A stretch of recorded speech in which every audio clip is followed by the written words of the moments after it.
රනිල් වික්‍රමසිංහ වෙනස් නායකයෙක්ද?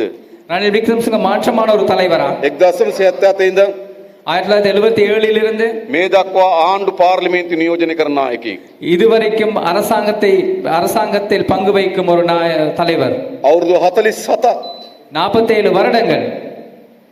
ඒ කියන්නේ මොකද්ද? පැරණි අය. பழையவர்கள். අලුත් අය නෙවෙයි. புதியவர்கள் அல்ல. මලකඩ කාපු නායකයෝ. அவர்கள் துருப்பிடித்த தலைவர்கள்.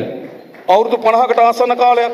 அவரது 50 வருடத்துக்கு மேலாக පාර්ලිමේන්තුවේ ඉන්නවා කියන්නේ. பார்லிமெண்டில் இருக்கின்றார்கள். අධ්‍යාපන ඇමති, கல்வி அமைச்சர், විදේශ ඇමති වගේ, வெளிநாட்டு அமைச்சர், තරුණ ඇමති, தருண இளைஞர் அமைச்சர், අගමැති, பிரதமர், ආර්ථික ඇමති, பொருளாதார මුදල් ඇමති, ජනාධිපති තව මොනවද ඉතුරු වෙලා තියෙන්නේ? வேற என்ன நமக்கு பாக்கியாக இருக்கிறது? ඒගොල්ලන්ට වෙනසක් ඇති කරන්න බෑ.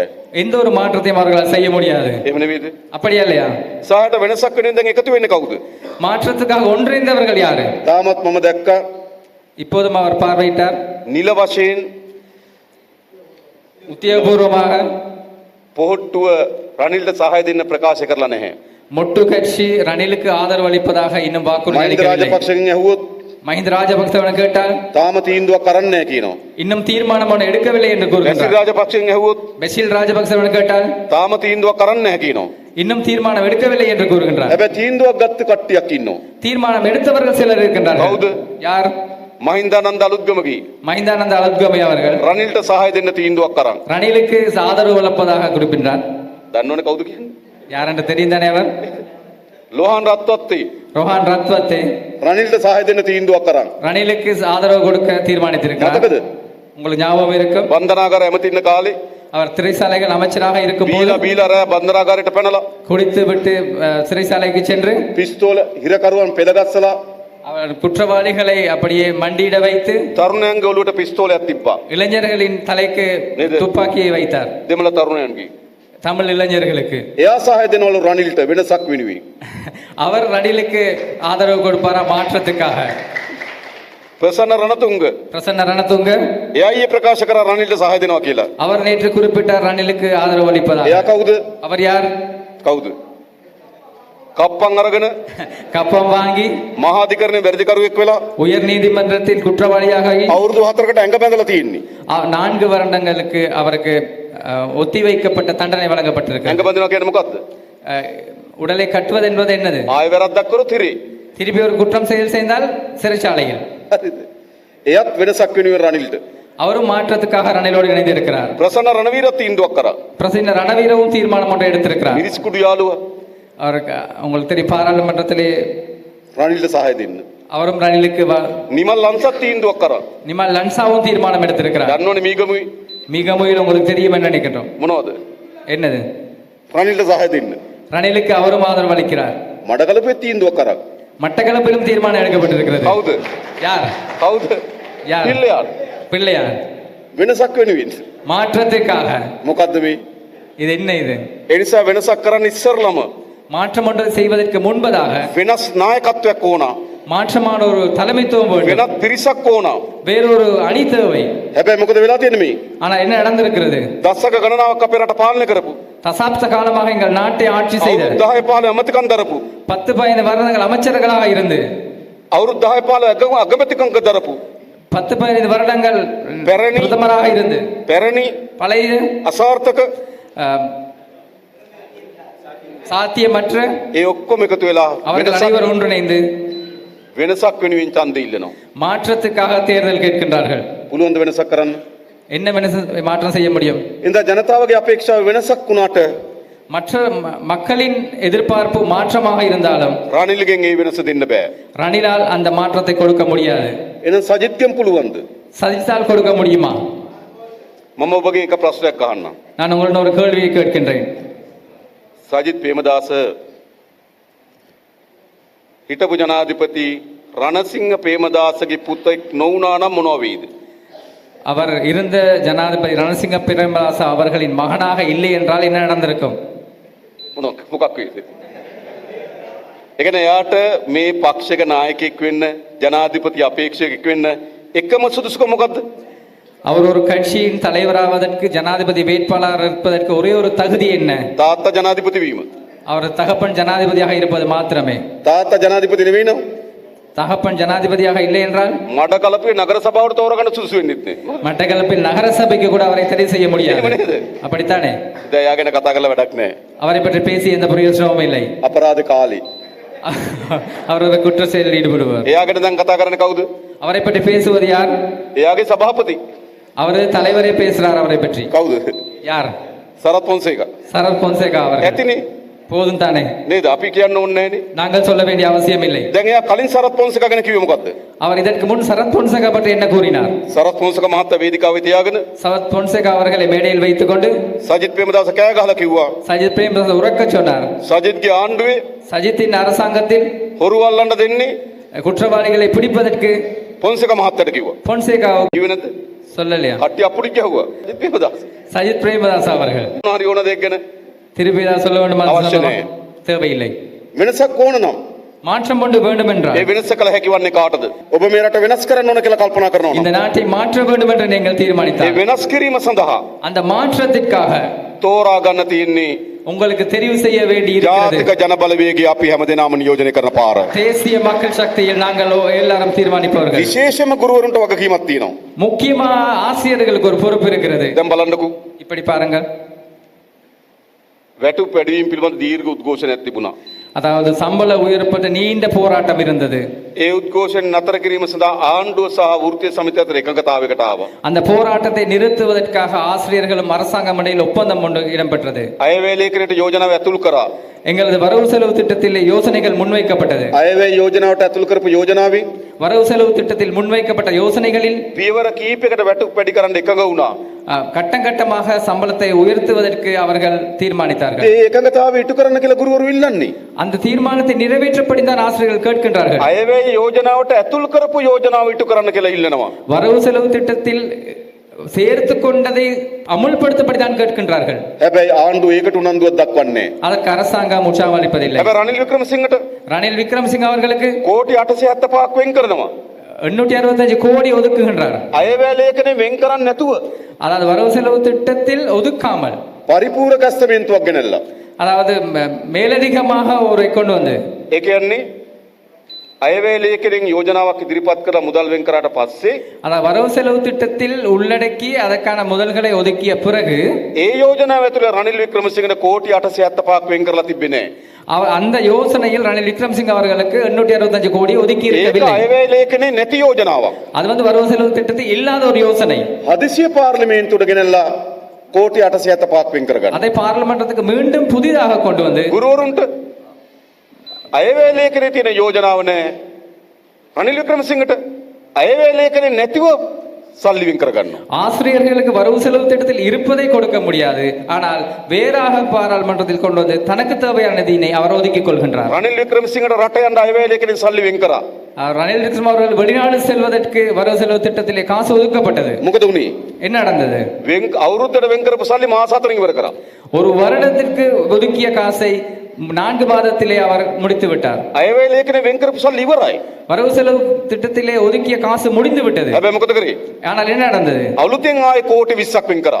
புதிதாக இன்னும் 20 கோடி ஒதுக்கி கொண்டார். අයවැය ලේඛනේ නැතුව. அது வரவு செலவு திட்டத்தில் இல்லாமல். හැබැයි ගුරුවරුන්ට ஆனால் ஆசிரியர்களுக்கு අයවැය ලේඛනයේ සම්මතුන යෝජනාවන් ඉටු කරන්නේ නේ. அது வரவு செலவு திட்டத்திலே இருந்த யோசனைகளுக்கு அவர் நிறைவேற்றவில்லை. රනිල්ලට ரணிலுக்கு අයවැය ලේඛනේ නැති සල්ලි නේද ඒගොල්ලෝ සම්මත කරගන්නවා. அது வரவு செலவு திட்டத்தில் இல்லாததை அவர்கள் எடுத்துக்கொள்கின்றார்கள். ඡන්ද කරන්න മന്ത്രിවරුන්ට සල්ලි බෙදන කෝටි 120ක්. தேர்தல் செய்வதற்காக மந்திரிமார்களுக்கு 1,20,000 கோடி கொடுக்கின்றார். අයවැය ලේඛනේ වෙන් නොකළ සල්ලි. இது ஒதுக்கப்படாத பணம். ඒ කියන්නේ ඇයි? ஏன் என்று இதுவை හැන්ද තියෙන ඒගොල්ලෝ ගාව. அவர்களிடம் தான் பிடி இருக்கிறது. ඒගොල්ලෝ ගාව මොකද කරන්නේ? அவர்கள் என்ன செய்கிறார்கள்? ඒ හැන්දෙන් ඒගොල්ලෝ බෙදා ගන්නවා. அதில் அந்த கரண்டியிலே அவர்கள் பகிர்ந்து கொள்கிறார்கள். සාධාරණ උද්ඝෝෂණයක් කරා. ஆசிரியர்கள் சாதாரணமான ஒரு போராட்டத்தை செய்தார்கள். තමන්ගේ මේ වැටුප වැඩි කරලා දෙන්න කියලා. தங்களது வேதனத்தை உயர்த்தி தரும்படி සාකච්ඡා කරා. உரையாடினார்கள். ලියුම් ඉදිරිපත් කරා. கடிதங்கள் கொடுத்தார்கள். උද්ඝෝෂණයක් කරා. போராட்டங்கள் செய்தார்கள். රනිල්ගේ උත්තරේ මොකද්ද? ரணில்ட பதில் என்ன? ජලපහාර, கண்ணீர் புகை, කඳුළු ගෑස්, நீர்த்தாகை பிரயோகம், බැටන් පහාර. பேட்டன் பாறை. හැබැයි රනිල්ට උත්තරේ ඒ විදිහට උත්තරයක් දෙන්න පුළුවන් වෙන්නේ මොකක් නිසාද? ரணில் அப்பாறான ஒரு பதிலை ஏன் தருகிறார்? යා ජනාධිපති නිසා. அவர் ஜனாதிபதி என்பதால். එයාට ගුරුවරුන්ට බැටන් පහර එල්ල කරන්න පුළුවන්, වතුර ගහන්න පුළුවන්, அவர் ஆசிரியர்களுக்கு கண்ணீர் புகை அதே மாதிரி நீர் தாகம் செலுத்த කඳුළු முடியும். ගෑස් ගහන්න පුළුවන් බලය එයා ගාව නිසා.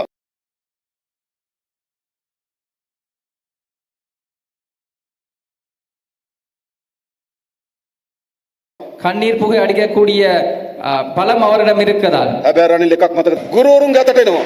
மக்கள் ஆசிரியர்களிடம் வரும். රනිල් ඉන්නේ මොකක් කරන්ද? ரணில் எதிராக இருக்கின்றார். බැටන් පොල් අරගෙන. பேட்டன் பொல்லோ கையில் வைத்து රනිල් ආවේ මොකක් අරගෙනද? ரணில் எதை எடுத்துக்கொண்டு வந்தார்? කඳුළු ගෑස් අරගෙන. கண்ணீர் புகைகளை எடுத்துக்கொண்டு. රනිල් ආවේ මොකක් අරගෙනද? ரணில் எதை எடுத்துக்கொண்டு வந்தார்? වතුර පහර අරගෙන. நீர்த்தார பிரயோகங்களை எடுத்துக்கொண்டு. ඔබ යන්නේ මොකක් අරගෙනද? நீங்கள் எடுத்து எதை எடுத்துக்கொண்டு போக போறீர்கள்? ඡන්ද කාඩ් එකයි හැඳුනුම්පතයි අරගෙන. நீங்கள் தேர்தல் கார்டை எடுத்துக்கொண்டு ஐடென்டி கார்டை எடுத்துக்கொண்டு தான் போக போறீர்கள். බේර ගන්නම ඕන මේ ගනුදෙනුව. இதை கட்டாயம் நாங்கள் காப்பாற்றிக் கொள்ளவே வேண்டும். කවුරු හරි ගුරුවරයෙක් කල්පනා කරනවා නම් யாராவது ஒரு ஆசிரியர் தீர்மானிப்பார் என்றால் නේද? රනිල් වික්‍රමසිංහට කතරයක් ගහන්න ඕන කියලා. ரணில் விக்ரம்சிங்க அவர்களுக்கு வாக்களிக்க வேண்டும் என்று එයාට ඉතින් කඳුළු ගෑස් அவருக்கு கொடுக்கின்ற கண்ணீர் புகை සුවඳ විලවුන් වගේ. அது வாசனை திரவியம் போன்றது. නැත්තම් ගහන්න බෑ මේ ශරීරේ. இல்ல இந்த முறை அடிக்க முடியாது. කවුරු හරි හිතනවා රනිල් වික්‍රමසිංහට කතරයක් ගහන්න ඕන කියලා. யாரா நினைப்பாரா ரணில் விக்ரமசிங்க வாக்களிக்க? බැටන් පොළ පහර හිතෙන්නේ මසාජ් එකක් වගේ.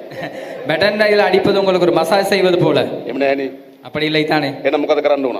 அப்படி என்ன செய்ய வேண்டும்? මේ රටේ 2,02,000කට වඩා අධික 2 லட்சத்து පරපුර සහතික වශයෙන් රනිල් වික්‍රමසිංහ පරාජයට පත් කිරීම සඳහා ඉදිරියට එනවා, වැඩ කරනවා, ඡන්දෙ දෙනවා කියලා අපිට දැඩි විශ්වාසයක් තියෙනවා. 2 லட்சத்துக்கும் அதிகமான ஆசிரியர்கள் நிச்சயமாக எங்களோட ஒன்றிணைவார்கள் என்று எங்களுக்கு தெரியும். அது செய்ய தேவையில்லையா? මොකක් වෙනුවෙන්ද? எதற்காக? මම කියපු අර වෙනස වෙනුවෙන්. இவர்கள் கூறிய அந்த மாற்றத்திற்காக. මොකද අපි ඇති කරන්න ඕන වෙනස? என்ன செய்ய வேண்டிய மாற்றம் அது? එකක්. உண்டு. අපේ රටේ විශාල ව්‍යසනයක් බවට පත් වෙලා තියෙන මේ ජාතිවාදය. எங்கள் நாட்டில் மிகப்பெரிய ஒரு பிரச்சனையாக மாறி இருக்கின்ற இந்த இனவாதம். අපේ රටේ මුළු දේශපාලනයම எங்கள் நாட்டில் முழு அரசியலும் ජාතිවාදය මත පදනම් වෙලා තියෙනවා. இனவாதத்தை அடிப்படையாக கொண்டிருக்கிறது. දකුණේ දේශපාලනයක් කරනවා. வடக்கிலே ஒரு அரசியல் செய்யப்படுகிறது. දෙමළයට විරුද්ධව. தெற்கிலே ஒரு அரசியல் செய்யப்படுகிறது தமிழருக்கு எதிராக, මුස්ලිම්ලට විරුද්ධව. முஸ்லிம்களுக்கு எதிராக. ඒක තමයි දකුණේ දේශපාලනය. அதுதான் தெற்கிலே செய்கின்ற அரசியல். නැගෙනහිර දේශපාලනයක් කරනවා. கிழக்கு மாகாணத்திலே ஒரு அரசியல் செய்கிறது සිංහලට විරුද්ධ වෙන්න ඕන. சிங்களவர்களுக்கு எதிரான அரசியல். උත්තර දේශපාලනයක් කරනවා. வடக்கிலே ஒரு දකුණට විරුද්ධව. தெற்குக்கு எதிரான ஒரு தேசியம். අපේ රටේ මොකද වෙලා තියෙන්නේ? எங்கள் நாட்டில் என்ன நடக்கிறது? සමගි දේශපාලනයක් නෑ. ஒரு ஐக்கியமான சந்தர்ப்பம் இல்லை. අපේ රටේ දේශපාලනය මොකද්ද තිබුණේ? පැරණි දේශපාලනය. எங்கள் அரசியல் எவ்வாறு இருந்தது? එකිනෙකාට එරෙහි දේශපාලනය. ஒவ்வொருக்கு எதிரான அரசியல் இருந்தது. 2019 2019 ஆம் ஆண்டு ගෝඨාභය රාජපක්ෂගේ ජයග්‍රහණය තියෙන මොකක් මතද? கோட்டபாய ராஜபக்சன் வெற்றி எதில் இருக்கிறது? මුස්ලිම් ජනතාවට එරෙහි දේශපාලනයක් මත. முஸ்லிம்களுக்கு எதிரான அரசியலில். එහෙම නෙවෙයිද? அப்படித்தானே? වඳ කොත්තු තිබුණා. வந்த கொத்து இருந்தது, වඳ ඇඳුම් තිබුණා. அந்த நேரம் இருந்தது. වඳ දොස්තරලා හිටියා. மலட்டு கொத்துகள் இருந்தது, வைத்தியர்கள் இருந்தார்கள். ඒකනේ දේශපාලනය. அதுதான் அரசியலாக இருந்தது. අනෙකාට එරෙහි දේශපාලනය. மற்றவர்களுக்கு எதிரான அரசியல். නැගෙනහිරත් මොකද කරන්නේ? கிழக்கு மாகாணத்திலும் என்ன இருந்தது? දකුණේ ගෝඨාභය දිනුවොත් கோட்டாபய தெற்கிலே வெற்றி பெற்றால் මුස්ලිම් ජනතාව අනාථ වෙනවා. முஸ்லிம் மக்கள் அனாதையாகிறார்கள். ඒ නිසා දිනවන්න ඕන හකීම් කියනවා. அதனால் வெற்றி பெற வேண்டும் ஹக்கீமை என்று குறிப்பிட்டார்கள். කිව්වේ නැද්ද? சொல்லவில்லையா? මොකද වෙලා තියෙන්නේ? என்ன நடந்திருக்கிறது? එකිනෙකාට අනකොටා ගන්න සලස්සන දේශපාලනය. ஒவ்வொருவரை சண்டை பிடித்துக் கொள்ளக்கூடிய அதே அரசியல்கள். ඒ දේශපාලනේ වැරදි.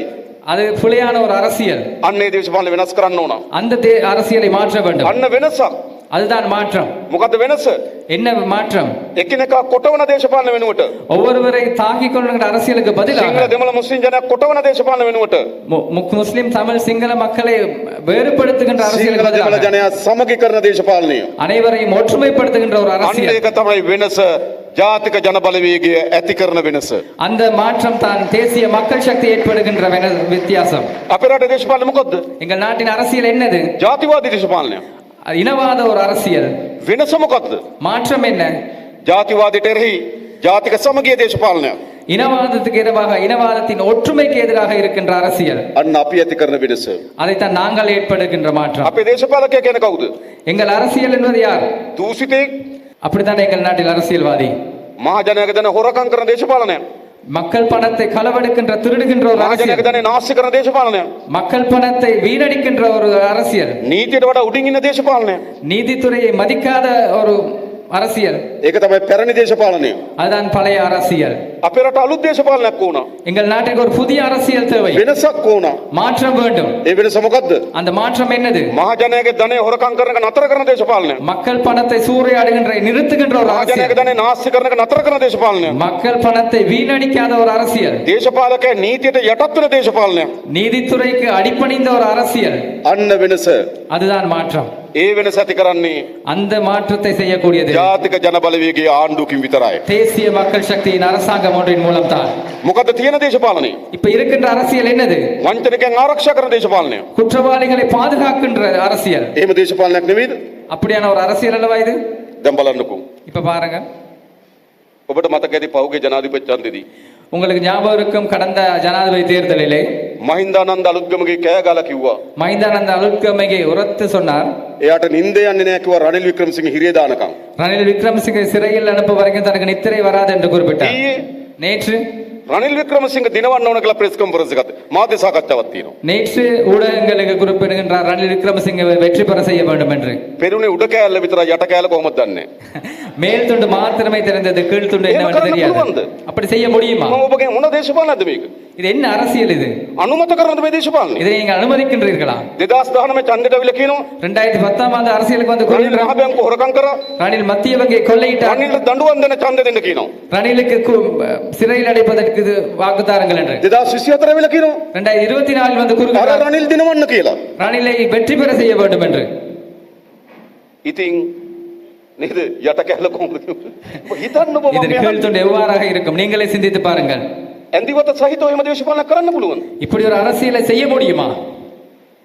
ඔබ සමාජිකයෙකුට ගෙදර ගිහිල්ලා කියන කැන්නසිංගිලා කියන්න පුළුවන්ද? ගිය සැරේ ගෙදර ගිහිල්ලා කිව්වා රනිල් පරද්ද කරන්න ඕන හිරේ දාන්න කියලා. நீங்கள் உங்களுக்கு கன்வர்சிங் போயிட்டு சொல்ல முடியுமா? நீங்கள் இந்த முறை போயிட்டு ரணிலை வெற்றி பெற செய்ய මේ வேண்டும். සැරේ එයාම ගෙදරකට ගිහිල්ලා කියනවා රනිල් දිනවන්න ඕන කියලා. அவரே இம்முறை சென்று ரணிலை வெற்றி பெற வேண்டும் என்று சொல்கின்றார். මොකද්ද මේ දේශපාලනය? என்ன இந்த அரசியல்? නතර කරන්න ඕනේ නැද්ද? இதை நிறுத்த தேவை இல்லையா? මේ එහෙට මෙහෙට පණින அங்கும் இங்கு மாறுகின்ற ඇමතිකම් වලට அமைச்சர் பதவிகளுக்காக, සල්ලි වලට சல்லுக்காக, වරප්‍රසාද වලට வரப்பிரசாதங்களுக்காக එහෙට මෙහෙට පණින දේශපාලනයක් තියෙනවා. அங்கும் இங்கு மாறுகின்ற ஒரு அரசியல் இருக்கிறது. එක වෙලාවක ஒரு நேரத்தில் රනිල් වික්‍රමසිංහ වහ කදුරු. ரணில் விக்ரமசிங்க தேவையற்றவர். තව වෙලාවක இன்னொரு சந்தர்ப்பத்தில் රනිල් වික්‍රමසිංහ අතිරහ. ரணில் விக்ரமசிங்க அவசியமான ஒருத்தர். ඉස්සලා වහ කදුරු දැන් අතිරහ. முந்தையவர் தேவையற்ற ஒருவர், இப்ப தேவையான ஒருவர். මොකද්ද මේ දේශපාලනේ? இது என்ன மாற்றம்? ඔබ අනුමත කරනවද මේක? இப்படி அரசியலை நீங்கள் අනුமதிக்கின்றீர்களா? එක වෙලාවක රනිල් හිරේ දාන්න ඕන කියනවා. ஒரு நேரத்தில் ரணிலை சிறையில் அடைக்க வேண்டும் என்று குறிப்பிட்டார். மற்ற நேரங்களில் රනිල් ජනාධිපති කරන්න ඕන කියනවා. ஜனாதிபதி ஆக்க வேண்டும் என்று குறிப்பிட்டார். அருவருப்பான ஒரு அரசியல் அல்லவா?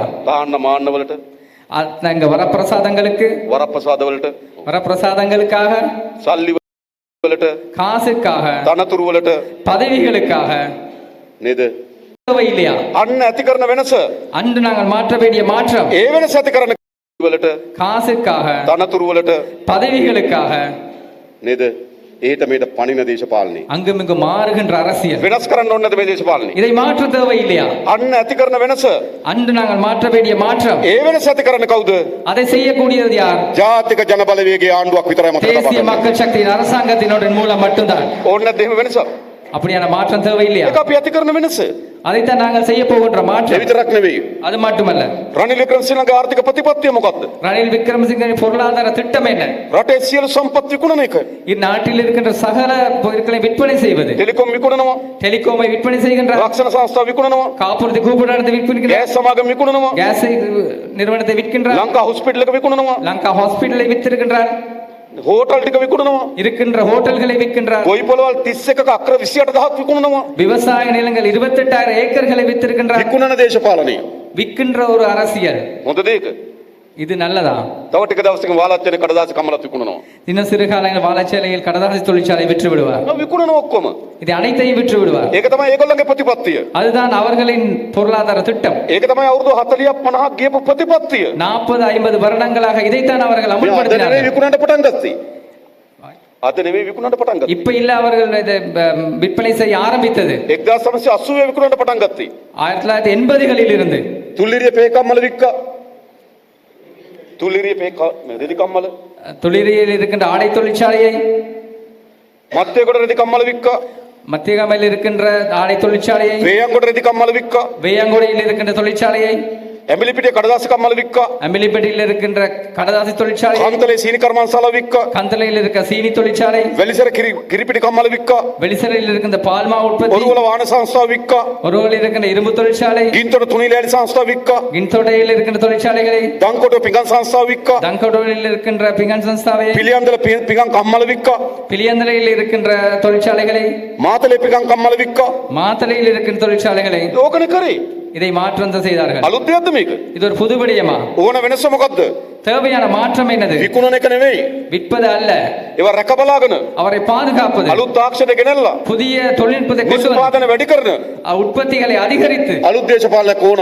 புதிய அரசியல் ஒன்று தேவை. මේ මඩකලපුවට ඕන මොන දේශපාලනයක්ද? மட்டக்களப்புக்கு தேவையானது எதிர்பாரான அரசியல். වාලක් කියන කම්මල විකුණලා வாழச்சேனை இருக்கிற கடதாசிகளை விற்பனை මැෂින් செய்வதா? ටික පරණ කඩවලට විකුණන ආර්ථිකයක් දෝන. மெஷின்களை பழைய இரும்புக்கு விற்கின்ற ஒரு பொருளாதாரமா தேவை. ඒක හරියට කරයි අවශ්‍ය නැහැ රනිල් වික්‍රමසිංහ. அதை சரியாக ரணில் விக்ரமசிங்க செய்வார். හැබැයි අපි යෝජනා කරන්නේ මොකද්ද? நாங்கள் உங்களுக்கு ஆலோசனை වාලක් வழங்குவது, කියන කඩදාසි කම්මලට පනපෝලා வாழச்சேனை கடதாசி தொழிற்சாலைக்கு புதிய திட்டங்களை අලුත් கொண்டு வந்து, තාක්ෂණ ඇති කරලා புதிய தொழில்நுட்பத்தை கொண்டு வந்து මේ ඉන්න තරුණ පරම්පරාවට රැකිය ඇති කරලා இங்க இருக்க இளைஞர்களுக்கு புதிய வேலை வாய்ப்புகளை රටේ அமைத்து ආර්ථිකය දියුණු පුළුවන් විදිහට අපි යෝජනා කරනවා. நாட்டின் பொருளாதாரத்தை வளர்த்தெடுப்பதே எங்களது யோசனை. ඒක නෙවෙයි දෝන වෙනස. அதுதானே தேவையான மாற்றம். අවුරුදු 50කට වඩා වැඩි මේ විකුණන ආර්ථිකය. 50 வருடங்களுக்கு மேலாக இந்த விற்பனை ඒකල அரசியலை විකුණන செய்கிறார். ආර්ථිකය. அவர்கள் விற்கின்ற அரசியல், ජාතික ජනබලවේගය අපි தேசிய மக்கள் சக்தி நாங்கள் හදන ආර්ථිකය. அதனை செய்கின்ற ஒரு அரசியல். අන්න වෙනස. அதுதான் மாற்றம். ඕනනේ වෙනසක්. அப்படி ஒரு மாற்றம் தேவைதானே. ඒගොල්ලන්ගේ දේශපාලනය அவர்களது அரசியல் දූෂිතය රකින්න දේශපාලනය. குற்றவாளிகளை பாதுகாக்கின்ற அரசியல், වංචනික ආරක්ෂා කරන දේශපාලනය. குற்றவாளிகளை பாதுகாக்கின்ற ஒரு அரசியல். ජාතික ජනබලවේග දේශපාලනය எங்கள் தேசிய மக்கள் சக்தியின் அரசியல் දූෂිතය குற்றவாளிகளுக்கு දඬුවම් දෙන දූෂණය කරලාද දීපල පවර ගන්න දේශපාලනය. அவர்களுக்கு தண்டனை வழங்கி அவர்களின் சொத்துக்களை பறிமுதல் செய்கின்ற அரசியல். ඕන නැද්ද එහෙම එකක්? அப்படி ஒரு தேவை இல்லையா? ඒ වැඩේ කරන්නේ කවුද? அதை யார் செய்வது? ජාතික ජනබලවේගය විතරයි. தேசிய மக்கள் சக்தி மாத்திரமே. ඒ වැඩේ අපි කරනවා. அதை கட்டாயம் நாங்கள் செய்வோம். දේශපාලන කියන්නේ මොකද්ද? அரசியல் என்பது என்ன? පුරවැසියන්ට நாட்டு மக்களுக்கு නිදහසේ அமைதியான முறையில் තමන්ගේ අදහස් තමන්ගේ ක්‍රියාකාරීත්වය යෙදෙන්න පුළුවන්කම තියෙන්න ඕනකම තිබෙනවා. தாங்கள் விரும்புகின்ற ஒரு வாழ்க்கையின் வாழ்வது. හැබැයි මේ මඩකලපු ඇතැම් ප්‍රදේශවල මොකද්ද වෙලා තිබෙන්නේ? இந்த மட்டக்களப்பில் சில பிரதேசங்கள் என்ன நடந்திருக்கிறது? ජනතාව බය කරලා දේශපාලනයක් තියෙනවා. மக்களை பயமுறுத்துகின்ற ஒரு அரசியல் இருக்கிறது. තියෙනවනේ එහෙම. அப்படி இருக்குதானே? ගුරුවරයෙක් කතා කරන්න බය වෙනවා. ஆசிரியர் ஒரு கதைப்பதற்கு රාජ්‍ය பயப்படுகின்றார். සේවකයෙක් කතා කරන්න බය වෙනවා. அரச உத்தியோக கதைக்க பயப்படுகின்றார். මොන දේශපාලනයක්ද මේක? இது என்ன அரசியல் இது? පුරවැසියන්ට අයිතියක් තියෙනවා. நாட்டு மக்களுக்கு ஒரு உரிமை இருக்கிறது. තමන් කැමති දේශපාලනයක යෙදෙන්න. தாங்கள் விரும்பிய ஒரு அரசியலை ඒ செய்வதற்கு, දේශපාලන වෙනුවෙන් වැඩ කරන්න. அந்த அரசியலுக்காக வேலை ඒ செய்வதற்கு, දේශපාලන වෙනුවෙන් පෙනී හිටින්න. அந்த அரசியலுக்காக முன்னுரிமை கொடுப்பதற்கு. හැබැයි මොකද්ද වෙලා තියෙන්නේ? ஆனா என்ன நடந்திருக்கிறது? පිල්ලයන්ට බය වෙන්න වෙලා තියෙනවා. பிள்ளையானுக்கு பயப்பட வேண்டி வந்திருக்கிறது. එහෙම කොහොමද? அது எப்படி? මතක තබා ගන්න. ஞாபகம் வைத்துக் கொள்ளுங்கள். ජාතික ජනබලවේගයේ ආණ්ඩුවක් தேசிய மக்கள் சக்தியின் அரசாங்கத்தில் සියලු වතුර හමුදා නිරායුධ කරනවා. இருக்கின்ற அனைத்து ஆயுதங்களும் களையப்படும். එහෙම කරන්න බෑ. அப்படி செய்ய இயலாது. එක් කණ්ඩායමක් නීති විරෝධී ලෙස අවිදරාගෙන දේශපාලනය කරන්න ඉඩ දෙන්න ඕනද? ஒரு கூட்டம் நீதி சட்டத்துக்கு முரணாக அரசியல் செய்வதை நாங்கள் அனுமதிக்க வேண்டுமா? රාජ්‍ය අනුග්‍රහය සහිතව තග දේශපාලනය නිරත වෙන්න ඉඩ දෙන්න ඕනද? அரசாங்கத்தின் ஆதரவோடு அவர் செய்வதற்கு நாங்கள் இடமளிக்க வேண்டுமா? නෑ ඔබ කැමති දේශපාලන පක්ෂයකට நீங்கள் விரும்பிய ஒரு அரசியல் கட்சிக்கு වැඩ කිරීම ඔබගේ අයිතිය. வேலை செய்வது உங்களது உரிமை. තව කිසි කෙනෙකුට ඒක යටපත් කරන්න ඉඩ දෙන්නේ නෑ. வேறு யாருக்கும் அதில் தலையிட முடியாது. ඒ නිසා සියලු වතුර හමුදා නිරායුධ කරනවා ජාතික ජනබලවේගයේ ආණ්ඩුවකට. தேசிய மக்கள் சக்தியின் அரசாங்கம் ஒன்றின் கீழ் இவ்வாறான குழுக்களை முழுமையாக கட்டுப்படுத்துவோம். එහෙම කිරීම අවශ්‍යයි. அது அவசியமான ஒன்றாக இருக்கிறது. එහෙම කරන්නේ නැතුව මේ රටේ ප්‍රජාතන්ත්‍රවාදය මිනිසුන්ගේ අයිතිවාසිකම් සුරක්ෂිත කරන්න බෑ. அப்படி செய்யாமல் இந்த நாட்டில் ஜனநாயகத்தையும் மக்கள் உரிமையையும் பாதுகாக்க පහුගිය முடியாது. කාලේ අපේ රටේ විශාල ඝාතන ප්‍රමාණයක් සිද්ධ වුණා. உங்களுக்கு தெரியும், கடந்த காலங்களில் சில எங்கள் நாட்டிலே சில இதுகள் நடைபெற்றது. පාස්කු ප්‍රහාරයක් සිද්ධ වුණා. ஈஸ்டர் அட்டாக்கும் நடைபெற்றது. ඒවා පිළිබඳ විමර්ශන කරන් යනකොට அவைகளை பற்றி தேடிக்கொண்டு போகும்போது මේ අතුරු හමුදා කල්ලි ගැන එළියට එනවා. இந்த ஒட்டுக்குழுக்கள் பற்றி எங்களுக்கு வெளியில் வந்தது. එහෙම කොහොමද රටක් අනාරක්ෂිත කරන්නේ? அப்படி நாட்டினை எப்படி ஸ்திரமற்றதாக மாற்றுவது? ඒ නිසා මොකද කරන්න ඕනද වෙන්නේ? அப்படி என்றால் என்ன செய்ய வேண்டியது? නිල හමුදාවන් අතේ පමණ ආයුධ තිබිය හැකි වන්නේ. அதாவது சட்ட ரீதியான இருக்கின்ற ராணுவம் மாத்திரமே ஆயுதங்களை வைத்திருக்க முடியும். කිසි කෙනෙක් අත ආයුධ තියෙන්න බෑ. නිරායුධ කළ යුතුයි. வேறு யாரிடமும் ஆயுதங்கள் இருக்க முடியாது, அவைகள் களையப்படவே வேண்டும். අන්න ඒ වෙනස ඕනේ නැද්ද අපිට? அந்த மாற்றம் தேவை இல்லையா? අන්න ඒ වෙනස ඇති කරන්නේ ජාතික ජන බලවේගයේ ආණ්ඩුව. அந்த மாற்றத்தை செய்யக்கூடியது අනිත් தேசிய කිසි மக்கள் කෙනෙක් சக்தி කරන්න මතක තබා அரசாங்கம். ගන්න. அதை வேறு யாருமே செய்ய மாட்டார்கள். අනිත් හැම කෙනාම මේගොල්ලෝ ආරක්ෂා කරනවා. மற்றவர்கள் அனைவரும் அவர்களை අනිත් හැම பாதுகாக்கிறார்கள். කෙනාම මේගොල්ලෝගේ පක්ෂ ප්‍රධානී බවට පත් කර ගන්නවා. அந்த அந்த கட்சியின் பிரதானிகளாக அவர்களை மாற்றிக்கொள்கின்றார்கள். හැබැයි ජාතික ජන බලවේගයේ ආණ්ඩුව පුරවැසියන්ගේ මානව හිමිකම් නිදහස සුරක්ෂිත කරන පාලනයක් අපි ඇති කරනවා. தேசிய மக்கள் சக்தி பொதுமக்களின் உரிமைகளை பாதுகாக்கின்ற ஒரு நிறுவனமாக இருக்கும். අන්න අපේ රට අවශ්‍ය වෙන වෙනස. அதுதான் எங்கள் நாட்டிற்கு தேவையான மாற்றம். ඒ විතරක් නෙවෙයි. அது மாற்றமல்ல, අපේ රටේ දෙමළ භාෂාව කතා කරන ජනපජාවන්ට எங்கள் நாட்டில் தமிழ் மொழியை பேசுகின்ற மக்களுக்கு ඔවුන්ට අනන්‍ය ප්‍රශ්න කීපයක් තියෙන අපි දන්නවා. அவர்களுக்கு சில பிரச்சனைகள் இருப்பதை நாங்கள் ஏற்றுக்கொள்கின்றோம். දෙමළ මුස්ලිම් ජනයාට முஸ்லிம் தமிழ் மக்களுக்கு පොදු ප්‍රශ්න වලට මුහුණ දෙනවා. பொதுவாக சில பிரச்சனைகளை முகம் கொடுக்கிறார்கள். බඩු මිල ගණන් ஆம், விலைவாசி உயர்ந்திருக்கிறது.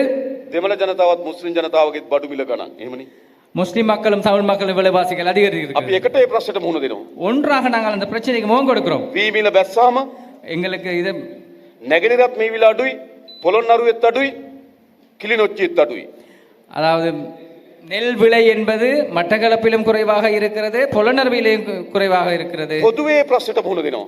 இந்த பிரச்சனை எல்லா இடங்களிலும் හැබැයි இருக்கிறது. විශේෂ ප්‍රශ්න ටිකක් තිබෙනවා. முக்கியமான சில பிரச்சனைகள் இருக்கிறது. ඔබට ඔබගේ භාෂාවෙන් රාජ්‍යත් එක්ක ගනුදෙනු කරන්න පුළුවන්ද? உங்கள் மொழியில் நீங்கள் அரசாங்கத்தோட தொடர்புகளை மேற்கொள்ள முடியுமா? බාධාවන් තිබෙනවා. அதில் தடைகள் இருக்கிறது. දශක කීයක් තියෙනවද මේක? இது நீண்ட காலமாக இருக்கிறது. අන්න අපි ඇති කරන වෙනසක්. நாங்கள் செய்ய போகின்ற மாற்றம், දෙමළ භාෂාව කතා කරන පුරවැසියන තමන්ගේ භාෂාවෙන් රාජ්‍යත් එක්ක ගනුදෙනු කරන තියෙන අයිතිය අපි தமிழ் பேசுகின்ற மக்கள் தங்கள் மொழியிலேயே அரச கர்மத்தை செய்யக்கூடிய மாற்றத்தை ඔබට நாங்கள் අනන්‍ය செய்வோம். භාෂාවක් තිබෙනවා. உங்களுக்கு என்று தனியாக மொழி இருக்கிறது, ඔබට අනන්‍ය සංස්කෘතියක් තිබෙනවා. உங்களுக்கு என்று கலாச்சாரம் இருக்கிறது. අපි මොකද කරන්න ඕනකම තිබෙන්නේ? என்ன செய்ய வேண்டி இருக்கிறது? ඔබගේ අනන්‍ය සංස්කෘතිය உங்களது கலாச்சாரத்தை ගරු කරමින් அதற்கு மதிப்பளித்து ආරක්ෂා කරමින් பாதுகாத்து ඉදිරියට ගෙන යනවා. முன்னோக்கி எடுத்து செல்வோம். අන්න ඇති කරන වෙනස. அதுதான் செய்ய போகும் மாற்றம். ඒ විතරක් නෙවෙයි. அது மட்டுமல்ல, ඔබට உங்களுக்கு ඔබගේ ආගමක් තිබෙනවා. உங்களுக்கு என்ற ஒரு மதம் இருக்கிறது. ඒ ආගම නිදහසේ அதனை சுதந்திரமாக ඇදහිීමට අවශ්‍යතාවය අපි හදන්න ඕන. உங்கள் மதத்தை சுதந்திரமாக நீங்கள் பின்பற்றக்கூடிய අන්න ඒක ඇති உருவாக்க කරනවා. வேண்டும். අන්න ඒක ඇති කරනවා. அதை நாங்கள் செய்வோம். ඇති කරන වෙනස. செய்ய போகின்ற மாற்றம் ඒ විතරක් නෙවෙයි. அது மட்டுமல்ல, තව ප්‍රශ්න ගණනාවක් තිබෙනවා. இன்னும் நிறைய பிரச்சனைகள் இருக்கிறது. දෙමළ ජනතාව කල්පනා කරනවා தமிழ் மக்கள் யோசிக்கின்றார்கள், තමන් මේ රාජ්‍ය පාලනයෙන් ආණ්ඩු පාලනයෙන් පිටස්තරයෝ කියලා. இந்த அரசியல் கலாச்சாரத்தில் இந்த அரசாங்கத்திலிருந்து நாங்கள் வெளியில் இருக்கின்றோம் என்று தமிழ் ආණ්ඩුව மக்கள் කියන්නේ කොළඹ யோசிக்கின்றார்கள். ආණ්ඩුවක්. ආණ්ඩුව කියන්නේ කොළඹ ආණ්ඩුවක්. கொழும்பில் இருக்கின்ற அரசாங்கம் இது. ආණ්ඩුව කියන්නේ සිංහලයාගේ ආණ්ඩුවක්. அரசாங்கம் என்பது சிங்களவர்களின் மாத்திரமான அரசாங்கம். එහෙම අදහසක් තිබෙනවා. அப்படி ஒரு யோசனை இருக்கிறது. අපි ඒක මුළුමනින්ම වෙනස් කරනවා. அதை நாங்கள் முற்றாக மாற்றி அமைப்போம். ජාතික ජන බලවේගයේ ආණ්ඩුවක් යනු தேசிய மக்கள் சக்தியின் அரசாங்கத்தில் දකුණේ විතරක් ආණ්ඩුවක් නෙවෙයි. தெற்கிலே மாத்திரம் அரசாங்கம் அல்ல. ජාතික ජන බලවේගයේ ආණ්ඩුවක් යනු தேசிய மக்கள் சக்தியின் அரசாங்கம் සිංහල ජනතාවගේ විතරක් ආණ්ඩුවක් නෙවෙයි. சிங்கள் மக்களின் மட்டும் அரசாங்கம் அல்ல. ජාතික ජන බලවේගයේ ආණ්ඩුවක් යනු தேசிய மக்கள் சக்தியின் அரசாங்கம் සිංහල දෙමළ මුස්ලිම් සියලු ජනයාට சிங்கள தமிழ் முஸ்லிம் மக்களின் ඒ සියලු දෙනාගේ නියෝජනයේ සහිත ආණ්ඩුවක්. எல்லோரிடமும் ஒன்றிணைந்த ஒரு அரசாங்கம். උතුර දකුණ නැගෙනහිර வடக்கு கிழக்கு தெற்கு மேற்கென்று සියලු ජනතාවගේ කැමැත්තෙන් හැදෙන ආණ්ඩුවක්. எல்லோராலும் உருவாக்கப்படுகின்ற ஒரு அரசாங்கம். ඒක තමයි අපේ අපේක්ෂාව. அதுதான் எங்கள் எதிர்பார்ப்பு. අපිට දැන් ගත්තාම இப்ப எங்கள் எடுத்தால் ඉතා හොඳින් පැහැදිලි தெளிவாக தெரிகின்றது, දකුණ தெற்கில் ජාතික ජන බලවේගයත් එක්ක හැප්පෙන්න කිසි දේශපාලන ව්‍යාපාරයක් නැහැ. தெற்கிலே தேசிய மக்கள் சக்தியுடன் போவதற்கு எந்த ஒரு அரசியல் கட்சியும் இல்லை. දකුණ දිනන්නේ අපි. தெற்கிலே நாங்கள் வெற்றி அடைவோம். හැබැයි ஆனால் දකුණ දිලා නැගිනහිර අසාර්ථකව සුදු හොඳ නැහැ ඒක. தெற்கிலே நாங்கள் வெற்றி அடைந்து கிழக்கிலே நாங்கள் தோல்வியடைந்தால் நல்லவில்லை. නැගිනහිර සහයත් අවශ්‍යයි මේ ආණ්ඩුවට. கிழக்கு மாகாணத்தில் இந்த வெற்றி උතුර அவசியம், සහයත් අවශ්‍යයි මේ ආණ්ඩුවට. வடக்கிலும் இந்த வெற்றி அவசியம். සිංහල දෙමළ මුස්ලිම් සියලු ජනයාගේ සහය අවශ්‍යයි. சிங்களம் தமிழ் மக்கள் அனைவரின் ஒற்றுமை தேவை. අන්න එහෙම ඔක්කොම එකතු වෙච්ච ආණ්ඩුවක් අපිට ඕන. இவ்வாறு அனைவரும் ஒன்றிணைந்த ஒரு அரசாங்கங்கள் මේ தேவை. ආණ්ඩුවක විතරයි මේ රටේ ප්‍රශ්න විසඳන්න පුළුවන්. அவ்வாறான ஒரு அரசாங்கத்தால் மாத்திரம் இந்த பிரச்சனைகள் தீர்க்க ඒ முடியும். ආණ්ඩුවක් විතරයි මෙතෙක් හැදුණු ආණ්ඩුවලට වඩා වෙනස් ආණ්ඩුවක් බවට පත් වෙන්නේ. அப்படி ஒரு அரசாங்கம் உருவானால் தான் இதுவரை உருவான அரசாங்கங்களிடமிருந்து வித்தியாசமான அரசாங்கமாக இருக்கும். එහෙම ආණ්ඩුවක් අපි හදමු. அப்படியான ஒரு அரசாங்கத்தை நாங்கள் செய்வோம். මෙතෙන් එකතු වෙලා විශාල ගුරුවරු ප්‍රමාණයක්. இவ்விடத்திற்கு நிறைய ஆசிரியர்கள் சேர்ந்திருக்கின்றீர்கள். ඔබ කියන දේ දෙමෝපියන් අහනවා. நீங்கள் சொல்வதை பெற்றோர்கள் ඔබ கேட்பார்கள். කියන දේ ගමේ අය අහනවා. நீங்கள் சொல்வதை கிராம மக்கள் கேட்பார்கள். ඔබ ඉතා හොඳින් நீங்கள் நல்ல முறையாக මේ පණිවිඩය ගෙනියන්න.